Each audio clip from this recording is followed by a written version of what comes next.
Well, another huge mover today that we were closely tracking here at Yahoo Finance was Tesla. Shares closing up just over 13%. Now, the move came after the company announced a 5-for-1 stock split. So for more on this, we have Galileo Russell. He's a Tesla shareholder and also founder of HyperChange. Galileo, it's great to have you back on the show. From a fundamental perspective, we talked about this at the start of the show. Nothing really changes about Tesla's stock. I mean, a few more people will be able to buy it because of its lowered share price. But what is your reaction to Tesla's decision, and why do you think they decided to do this now? Yeah, I think this has been a long time in the making. I mean, the stock IPO'd about a decade ago and has risen 4,000%. You know, it was 15 or 20 bucks a share. Now it's a lot harder for investors to buy in. I actually have been advocating this on my channel for a long time, even a more aggressive like 1-for-20 or 30 split, because I really think, you know, it could be 10 years before a lot of people in college or high school buy a Tesla car, but a lot of them want to buy stock today, get started investing, be involved in the company. These are future customers.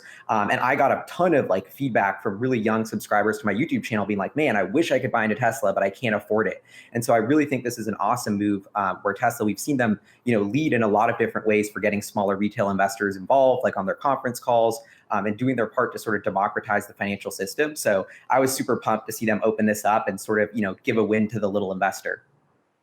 Hey, Gali, you know, we were talking about this a little earlier in the hour before you came on, and we did mention that, you know, you can buy shares in ETFs and things like that. But Tesla, it's hard to buy an ETF that represents what Tesla does. So they're represented, for example, in some auto industry ETFs, but Tesla views itself as a disruptor in the auto industry, not as part of the auto industry. And it's in some other tech funds. So I'm just throwing that out there to say this is really kind of an unusual stock. You can buy tech stocks in tech ETFs like Apple, Microsoft, and Google, but it's hard to do that with Tesla. Yeah, and that's why people have really had a hard time understanding the valuation and rationalizing what is going on with Tesla, because they try and put them in the box of another automotive company. You know, what happened when Apple turned the phone into a computer, unlocked trillions of dollars of market cap of applications built on top of that new sort of breakthrough. And Tesla's about to, or is turning the car into the computer. And, you know, fast forward 3 to 5 years, they're going to have a marketplace of apps. There's going to be, you know, trillions of dollars of market capitalization built of companies on top of this autonomous vehicle computer platform that Tesla's building. You know, they're also going to turn our roofs into energy generation machines with, you know, the solar panels. They have the batteries. So this is a lot more and a lot different than a traditional car company. And so I think it's sort of a totally unique beast. Yeah, I'm one of the people who thinks the company might be overvalued simply because those ancient dinosaurs known as General Motors and Toyota, they actually do have some of the same technology. They know how to build some things. Do you perceive any risks for Tesla's future? Not from Ford or GM. I mean, those companies, I think, are going to have to get really lucky if they're not going to go bankrupt. Their expertise is in outsourcing everything, having MBAs tell them what to do, hiring really top executives, not investing in the future of technology. They're not vertically integrating. You know, I mean, they don't have the, like Tesla's is, so there's on Cato Road in Silicon Valley, Tesla's hiring 400 people to build batteries 24/7 around the clock. This is the type of commitment that is going to allow them to bring this breakthrough next battery cell to market. That is the reason why they're the only car company with a 300 or 400 mile EV on the market that they can sell profitably. GM can't, they literally can't even come up with an electric vehicle that has 300 miles of range, even though Tesla did 10 years ago. Like it's almost like laughable. And I think it's just because they're not good at it. You know, they're good at creating engines and motors that burn fossil fuels, not the electric drivetrain. And it's just a totally different technology platform. And that's why I think companies like Rivian and NIO are a lot more of the competition for Tesla than legacy automakers. Well, those soon to be bankrupt legacy automakers, they do make a lot of money selling a lot of pickup trucks and a lot of SUVs that people are buying today. I would strongly encourage you to look at their financial results in the last quarter, and you'll see both of them lost a ton of money and Tesla was profitable. Well, Galileo, so if you don't think that they are competitors, you're totally discounting them, say that they're going to be lucky if they don't go bankrupt. Who should Tesla be worried about? Who is their strongest competitor out there right now? Yeah, I mean, it's not like they're not competitors. It's just they're not going to be able to bring an electric vehicle to market with the same specs at the same price with the same features. And I think, it's the innovator's dilemma. Are you going to cannibalize your most high margin, pickup truck with a really low margin electric one to start? No, that would kill your business. So a lot of boardroom dynamics going on there. I think a threat to Tesla that is not often talked about that I actually think is one of the biggest things is they don't have a personal mobility solution. I think there's an explosion. Why did Bird Scooter hit a valuation of $2 billion overnight? Because it had huge consumer traction. As cities get more and more crowded, look at India. Why do they sell 5 times as many 2- and 3-wheel cars versus 4-wheeled sedans? Because as urbanization occurs, I think there's going to be a huge explosion that we're already seeing, like electric bikes, motorcycles, scooters.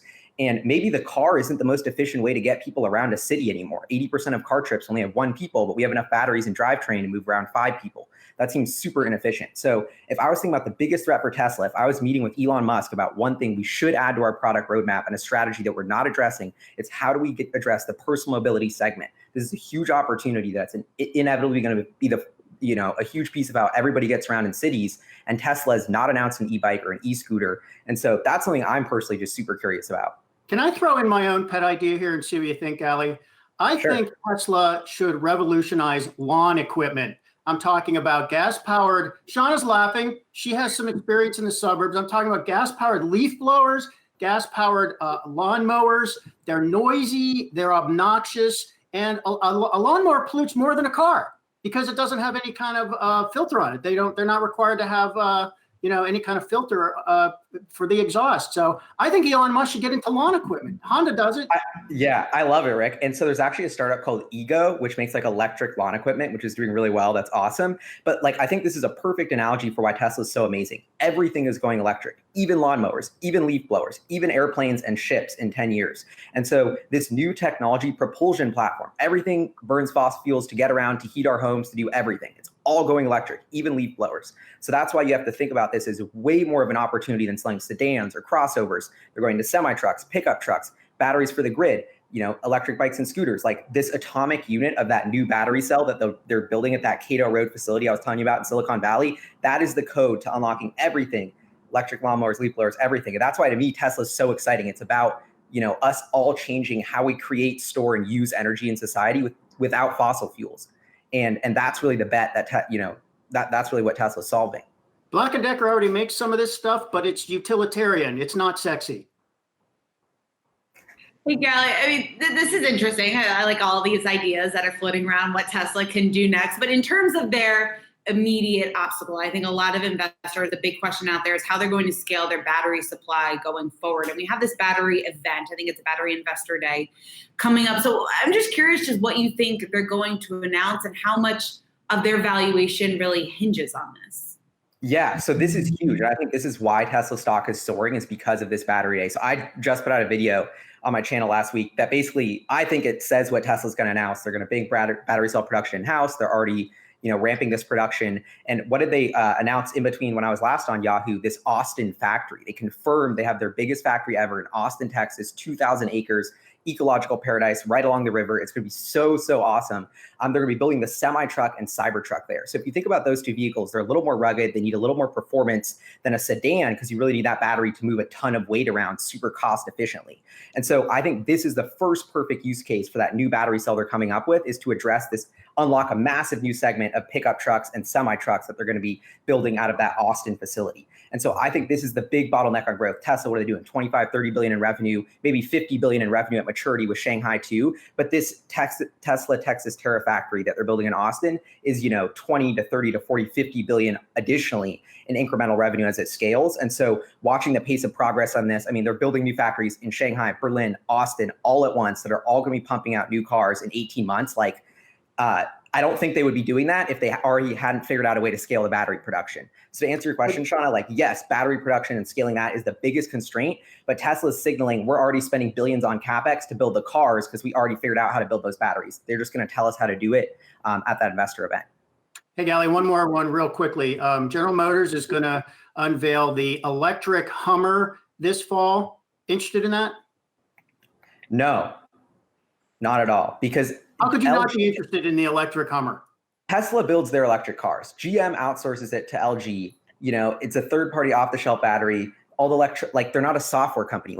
Everything runs on software. Software is eating the world. You're going to get in your car. You're going to say, take me here. It's going to take you there. Try try putting on a song in a GM or Ford or doing anything electronically. Try an over-the-air software update. These are just not computer companies. When I'm going to buy my future transportation spaceship product, I want this to be software connected, over-the-air updates, app marketplace, built by a company like Apple or Tesla, not some legacy thing like GM or Ford, which literally runs on dinosaur juice, or that's how they built their company. Like, I mean, talk to your smartest software engineers or software friends. How many of them are pumped to get a job and move to Detroit and go work for GM and Ford?